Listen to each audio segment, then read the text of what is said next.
Story with Binaca. सुनिए कहानी Binaca की जुबानी। तो लीजिए, हाजिर है आचार्य चतुरसेन शास्त्री की कहानी क्रांतिकारिणी।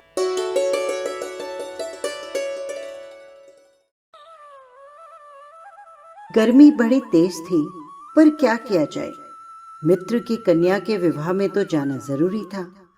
तबीयत ठीक न थी, छोटे बच्चे को चेचक निकल आई थी।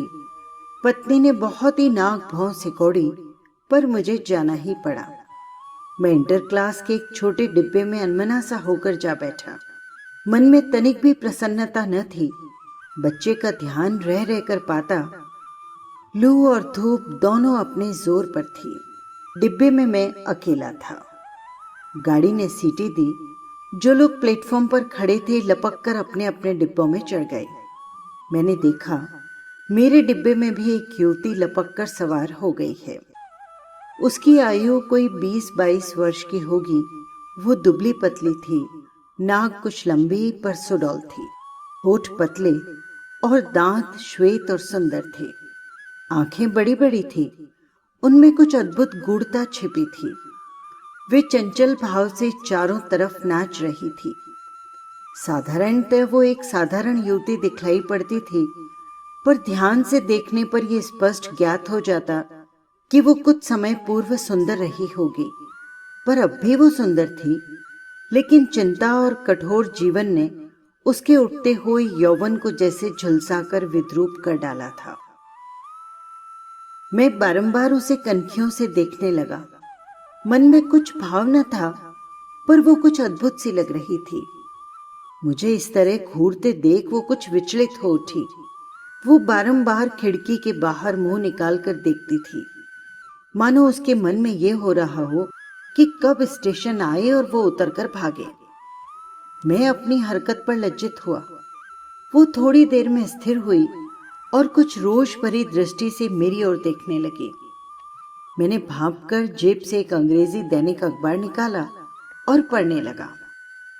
हठात अंग्रेजी के संक्षिप्त और तीखे किंतु मृदुल शब्द कानों में पड़े। उसने पूछा था, कहाँ जा रहे हैं? शुद्ध अंग्रेजी में उच्चारण सुनकर मैंने हचकचाकर उसकी ओर देखा। वो तीव्र दृष्टि से मेरी ओर ताक रही थी। वो दृष्टि एक बार बलात् मेरे हृदय में घुस गई। मैं कांप गया। क्यों, ये नहीं कह सकता। मैंने कुछ शंकित स्वर में कहा, मेरठ। आप कहाँ जाएंगी? मानो मेरा प्रश्न उसने सुना ही नहीं। उसने फिर पूछा, आप वहीं रहते हैं? अपने प्रश्न का उत्तर न पाना मुझे बिल्कुल भी अच्छा नहीं लगा, पर मैंने संयम से कहा, नहीं, मैं दिल्ली में रहता हूं। वहां मैं एक मित्र के यहां शादी में जा रहा हूं। मैंने देखा इस उत्तर से उसे कुछ संतोष हुआ और उसके चेहरे का भाव बदल गया। इस बार उसने एक कोमल और विनम्र स्वर में पूछा, आप दिल्ली में क्या करते हैं? मैं एक वकील हूं। ये उत्तर सुनकर कुछ देर वो चुप रही। फिर उसने कहा, क्षमा कीजिए, मैं वकीलों से घृणा करती हूं, परंतु आप एक सज्जन आदमी प्रतीत होते हैं। उसकी इस दबंगता पर मैं हैरान हो गया, पर मैं उसकी बात का बुरा न मान सका। स्वीकार करता हूं कि एक प्रकार से उसका रुझान मुझ पर छा गया। मैंने अत्यंत नम्रता से पूछा, क्षमा कीजिए, यदि हर्ज न हो तो आप अपना परिचय दीजिए। मेरा परिचय कुछ नहीं है, पर आप चाहें तो मुझे कुछ सहायता दे सकते हैं। मैं कुछ सोच ही न सका।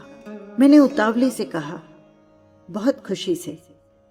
यदि मैं आपकी कुछ सहायता कर सका तो मुझे आनंद होगा। उसने बिना ही भूमिका के कहा, मैं केवल एक दिन के लिए आपके मित्र के यहां ठहरना चाहती हूं। मेरे मित्र मेरठ के प्रसिद्ध रईस हैं। उनका वहां अपना घर है, बहुत भारी कोठी है। इस युवती को वहां ठहराने में कोई बाधा न होगी। मेरे मुंह से निकलना चाहा कि अवश्य, पर मैं सोचने लगा, ये इतनी निर्भीक, तेजस्विनी और अद्भुत युवती कौन है? एकाएक मेरे मुंह से कुछ बात न निकली। वो कुछ देर चुपचाप मेरी ओर देखती रही। कुछ क्षण बाद मैंने पूछा, परंतु आपका परिचय? उसने रुष्ट होकर कहा, परिचय कुछ भी नहीं। और वो मुंह फेरकर गाड़ी के बाहर देखने लगी। न जाने क्यों मैं अपने आप को धिक्कारने लगा। मैंने सोचा अनुचित बात कह डाली। मुझे किसी युवती का इस प्रकार परिचय पूछने का क्या अधिकार है? पर एकाएक किसी अपरिचित युवती को मैं किसी के घर क्या कहकर ठहरा सकता हूं? परंतु उस युवती का कुछ ऐसा रुबाब मुझ पर सवार हुआ कि मैंने अपनी कठिनाई बड़ी ही अधीनता से उसे सुना दी। उसने उसी भांति तीक्ष्ण दृष्टि से मेरी ओर ताकते हुए स्थिर स्वर में कहा, इसमें कठिनाई क्या है? वे लोग यदि आपका परिचय पूछेंगे तो कह दीजिएगा बहन है, दूर के रिश्ते की है, ये भी चली आई। विवाह समारोह में तो स्त्रियां विशेष उत्सुक रहती ही हैं। अब मैं अधिक नहीं सोच सका। मैंने कहा, तब चलिए, वो एक प्रकार से मेरा ही घर है, कुछ हर्ज नहीं। पर अब तो आप बहन हुई ना, अब तो परिचय दीजिए। परिचय का नाम सुनकर फिर उसकी त्योरियों में बल पड़ गए और वो रोष में आ गई। उसने अत्यधिक रूखे स्वर में कहा, 3 बार तो कह चुकी महाशय, परिचय कुछ नहीं। अब मुझे कुछ भी कहने का साहस न हुआ। वो भी नहीं बोली, चुपचाप गाड़ी से बाहर ताकती रही। गाजियाबाद आ गया। मैंने बातचीत का सिलसिला शुरू करने के विचार से पूछा, आपको कुछ चाहिए तो नहीं? नहीं। उत्तर जैसे संक्षिप्त था वैसा ही रूखा भी था। ऐसी अद्भुत स्त्री तो देखी नहीं। मैंने सोचा बड़ा बुरा किया जो ठहरने का वचन दिया। न जाने कौन है, पर कोई भी हो, शिक्षिता है और बुरे विचारों की भी नहीं है। अवश्य कोई कुलीन स्त्री है, कुछ खानगी कारणों से यहां आई होगी। अंग्रेजी पढ़ी लिखी लड़कियां ऐसे ही उद्धत हो जाती है। मैं ये सोच ही रहा था कि 5-6 आदमी डिब्बे में चढ़ आए। इसमें एक पुलिस का दरोगा भी था और 2 खुफिया पुलिस के सिपाही थे। दरोगा ने युवती के पास सीट पर बैठकर पूछा, कहां जाएंगी आप? वो बोली नहीं। दरोगा साहब ने साथ के कांस्टेबल से कुछ संकेत किया और फिर पूछा, आपने सुना नहीं? मैंने आपसे ही पूछा है, आप कहां जाएंगी? इस बार उसने दरोगा की ओर घूम कर देखा और शुद्ध अंग्रेजी में कहा, क्या आप टिकट चेकर हैं या रेल के कोई कर्मचारी हैं? आप क्यों पूछते हैं और किस अधिकार से? इसके बाद उसने मेरी ओर देखकर कुछ कोपपूर्ण स्वर में शुद्ध हिंदी में कहा, तुम चुपचाप बैठे तमाशा देख रहे हो और ये आदमी बिना कारण मुझसे सवाल पर सवाल करता जा रहा है। इस बेशर्म को स्त्रियों से फालतू बातचीत करते जरा भी शर्म नहीं आती। मैं चौंक पड़ा। दरोगा मेरी ओर जिज्ञासा भरी दृष्टि से देखने लगा। 2 और भद्र पुरुष जो डिब्बे में आए थे, वे भी युवती के इस करारे उत्तर से चमत्कृत हो गए। मैंने संभल कर कहा, वो मेरी बहन है और हम लोग मेरठ एक शादी में जा रहे हैं। आप क्या जानना चाहते हैं? दरोगा एकदम छेंप गया। वो शायद मुझे जानता था। युवती ने एक क्षण मेरी ओर देखा, उसके होठ कांपे और फिर वो खिड़की के बाहर ताकने लगी। दरोगा ने जरा झिझकते हुए कहा, माफ कीजिए, मैं पुलिस। भद्र पुरुषों ने कहा, आप चाहे जो भी हों, लेकिन स्त्रियों के साथ ऐसा व्यवहार आपको नहीं करना चाहिए, खासकर जब मर्द सफर में साथ हो। दरोगा ने कहा, आप लोग वकील साहब और बहन जी, आप भी मुझे क्षमा करें। मैंने बड़ी भूल की, पर मेरा मतलब कुछ और ही था। आप लोगों का हमेशा और ही मतलब हुआ करता है, लेकिन भले घर की बहन बेटियों की कुछ इज्जत आबरू होती है जनाब। दरोगा साहब बहुत लल्लो चप्पो करने लगे। बीच में एक स्टेशन और आया। मैं अभी तक दरोगा जी को डांट ही रहा था। युवती ने साफ शब्दों में कहा, भाई जरा पानी दे दो। मैंने ग्लास में पानी लेकर उसे दिया। वो पानी पीकर चुपचाप फिर खिड़की के बाहर मुंह निकालकर बैठ गई। मेरठ आया, हम लोग चले। उसके पास कुछ भी सामान न था। वो काले खद्दर की एक साड़ी पहनी थी और एक छोटी सी पोटली उसके हाथ में थी। जेवर के नाम पर उसके बदन पर कांच की चूड़ियां तक न थी। पैरों में जूते भी न थे। वो चुपचाप मेरे पीछे पीछे चली आई। मैंने तांगा किया और वो पीछे की सीट पर बैठ गई। मैं आगे की सीट पर बैठा और तांगा हवा हो गया। बहुत चेष्टा करने पर भी मैं उससे उसका नाम पूछने का साहस न कर सका। मैं सोचता था, वहां कोई नाम पूछेगा तो क्या बताऊंगा, पर फिर भी पूछ न सका। मित्र का घर आ गया और मैंने उसे बहन कहकर भीतर भिजवा दिया। उसने जाते जाते कहा, अवकाश पाकर आप 1 घंटे में मुझसे मिल लें। मैंने स्वीकृति दी और वो चली गई। 1 घंटे बाद मैं भीतर उससे मिलने गया। वो स्नान आदि से निवृत्त हो तैयार बैठी थी। मुझे देखते ही उसने कहा, एक टैक्सी मेरे वास्ते मंगा दीजिए, मुझे कहीं जाना है। मैंने सोचा, मेरठ जैसे शहर में इसे टैक्सी में कहाँ जाना है। मैंने कुछ दबी जुबान से कहा, तांगे से भी तो काम चल जाएगा। उसने रुखाई से कहा, नहीं, टैक्सी चाहिए। अजब औरत थी। जरा सी बात मन के विरुद्ध हुई नहीं कि उसके नेत्रों और चेहरों पर रुखाई आई नहीं। मैंने टैक्सी मंगाने के लिए नौकर को भेज दिया। अब मेरे मन में एक और बात आई, इसे कुछ रुपए भी खर्च को देने चाहिए, पर कहूं कैसे, नाराज हो जाए तो। इसका जैसा वेश है, उसे देखते तो दरिद्र मालूम होती है। कोई सामान तक पास नहीं। मैं पशोपेश में पड़ा कुछ सोच ही रहा था कि एकाएक उसने कहा, एक कष्ट आपको और दूंगी। मैंने समझा अवश्य ये रुपया मांगेगी। मैंने जेब से मनी बैग निकालते हुए कहा, कहिए। उसने अपने हाथ की पोटली खोली और एक बंडल निकालकर मेरे हाथ में थमा दिया। देखा, नोटों का गट्ठर था।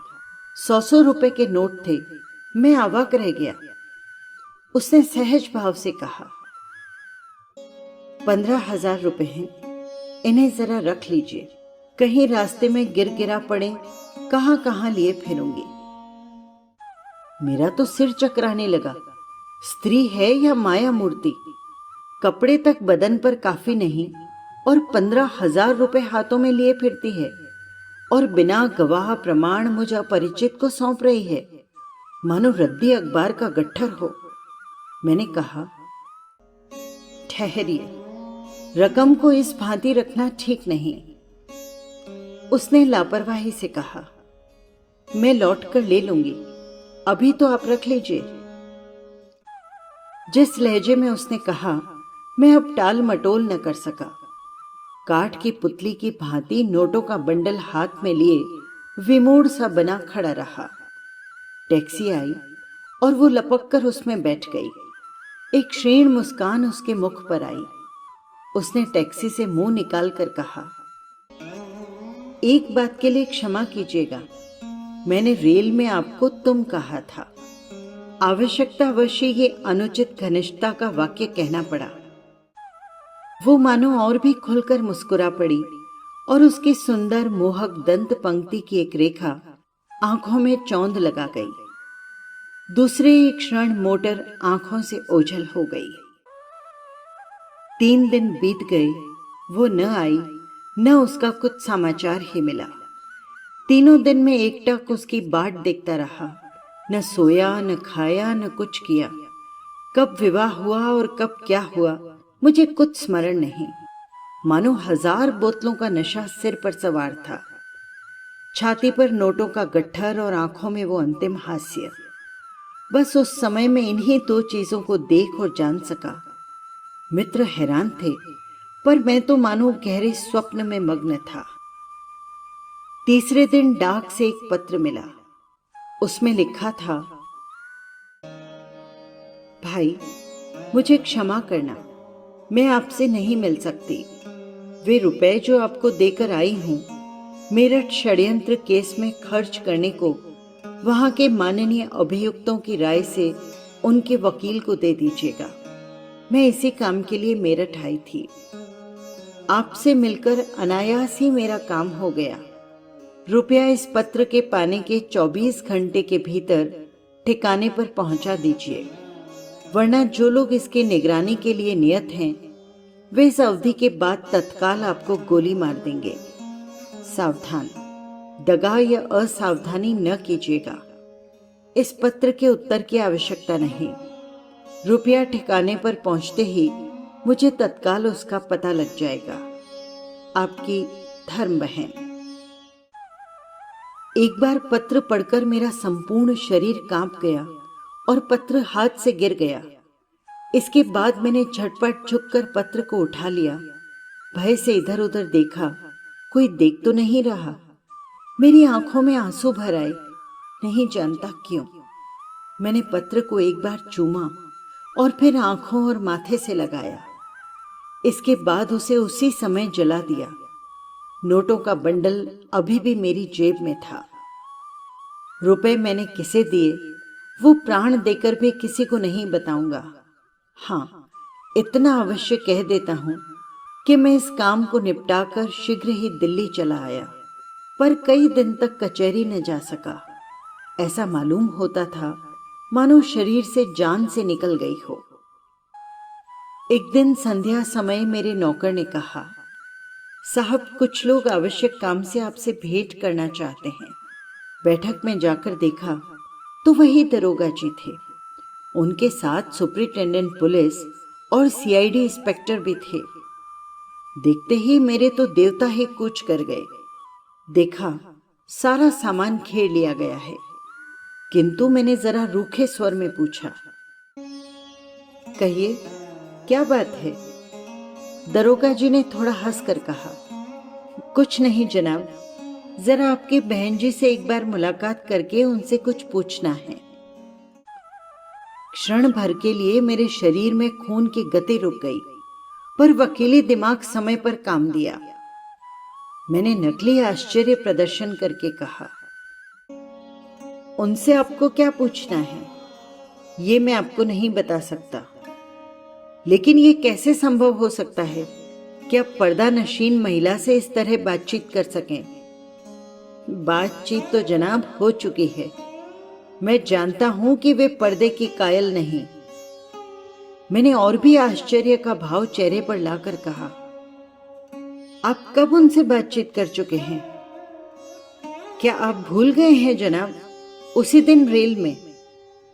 मैं नहीं जानता, आप किस दिन की बात कर रहे हैं? दरोगा जी जोर से हंस पड़े। उन्होंने दाढ़ी पर हाथ फेर कर कहा, ये तो अभी मालूम हो जाएगा। मैंने खूब गुस्से का भाव चेहरे पर भरकर कहा, किस तरह? आप कृपया उन्हें जरा बुलवा दीजिए। मैंने क्षण भर सोचने का बहाना किया। फिर मैंने नौकर को बुलाकर कहा, जाओ जरा बीबी जी को बुला लाओ। क्षण भर में ही रेवती सशरीर सामने आ खड़ी हुई। दरोगा जी को काटो तो खून नहीं। मैंने उनकी तरफ न देखकर रेवती से पूछा, रेवती, कभी तूने इनसे बातचीत की? कभी नहीं। दरोगा जी ने घबरा कर कहा, लेकिन ये वो नहीं है साहब। मैंने रेवती को जाने का इशारा करके कहा, जनाब, मैं आप पर हतक का दावा करूंगा। सुपरिटेंडेंट साहब अब तक चुपचाप बैठे थे। बोले, आपकी कुल कितनी बहनें हैं? मैंने कहा, एक यही है। यह आपके साथ उस दिन मेरठ जा रही थी? ये कल ही कलकत्ता से आई है। तो फिर उस दिन आपके साथ कौन थी? किस दिन? मुझे कुछ याद नहीं आता। आप किस दिन की बात कर रहे हैं? दरोगा जी बोल उठे, ये तो अच्छी दिल लगी है। मैंने कहा, जनाब, दिल लगी के योग्य मेरा और आपका कोई रिश्ता नहीं है। सुपरिटेंडेंट साहब झल्ला उठे, बोले, आपके मकान की तलाशी ली जाएगी। ये रहा वारंट। मैंने और भी गुस्से और लाचारी के भाव दिखाकर कहा, विरोध करना फिजूल है। अब आप जो चाहें सो करें, मैं कानूनी कार्यवाही कर लूंगा। 6-7 घंटे तक तलाशी होती रही। पुलिस ने सारा घर छान डाला। खिंचकर सुपरिटेंडेंट साहब बाहर निकल आए।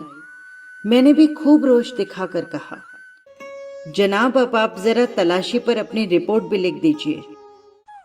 सुपरिटेंडेंट साहब मेरी ओर घूरने लगे, पर मैंने बाजी मार ली।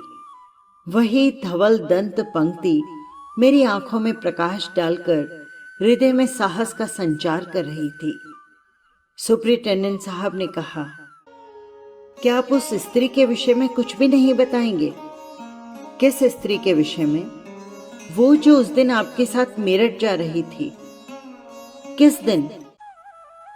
सुपरिटेंडेंट साहब चुपचाप होठ चबाते रहे। दरोगा जी झेंप रहे थे, बड़बड़ा रहे थे।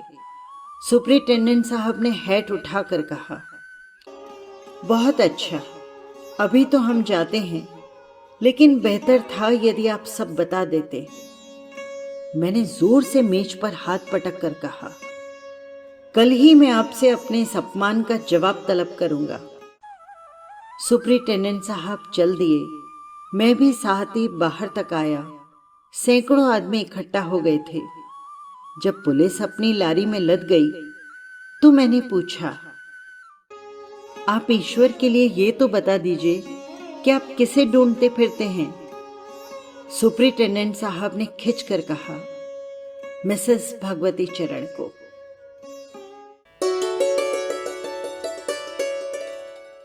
बस यही थी कहानी। आपको कैसी लगी कमेंट बॉक्स में जरूर लिखिएगा। और हाँ, यदि आपने चैनल को सब्सक्राइब नहीं किया है तो कर लीजिएगा। फिर मिलेंगे किसी नई कहानी के साथ। जय हिंद।